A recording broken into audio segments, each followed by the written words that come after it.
The shutdown of a charter school in New Orleans East has left hundreds of parents wondering where their kids will go when classes resume in a few weeks. Abranson Charter School was temporarily shut down yesterday in light of shocking revelations. Tonight, a former teacher talks about what she saw at the school, and a parent wonders what to do next. Devastated. Real devastated. That's a reaction from Trinice Seymour about the shutdown of the school her 6-year-old attends, the Abranson Science and Technology Charter School in New Orleans East, which the state says is run by the Pelican Educational Foundation. The state's Board of Elementary and Secondary Education took action on Friday following serious allegations. One of the allegations came from Falwell Dunbar, a State Department of Education official, who says a school supporter offered him money to help the school pass a critical inspection. The other alarming allegation, a sexual incident between two elementary students that a teacher claims to have reported but says nothing was done about it. It is news now reaching many parents like Trinice. To my knowledge, it always have been a good school. That was one of the reasons why I picked that school.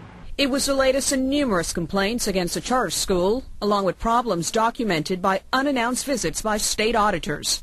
I'm glad that the state's taking action, but at the same time, for students to have to find a new school so close to the start of the school year is really a terrible thing. Mary Elise DeCourcy used to teach at the school until she says the school did not renew her contract because she complained to state officials about what she called unacceptable school conditions.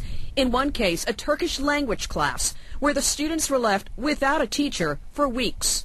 The kids would go in the room, there'd be no one there, and they'd sit there for the whole time, and then they'd leave again when class was over. Also, she says, students complained about the handling of their science projects. They hadn't done their projects, or they had done a project and then showed up and were given a project that had been done for them and told, well, this is a project that can win, do this, present this project. Abranson is a charter school that has oversight by the state's Board of Elementary and Secondary Education. But the head of that board says it only learned of the shocking allegations on Friday. We spoke to the board president by phone.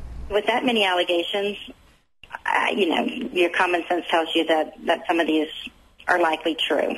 She says they're hoping to complete their investigation in 2 weeks. This former teacher of the school and this parent hope that is the case for the sake of the 600 students enrolled at that school. As for the charter operators, the Pelican Educational Foundation, we were not able to reach any of them today. The head of Bessie says the Recovery School District says some of its charter schools will take in some of the Abranson students if the school does not reopen.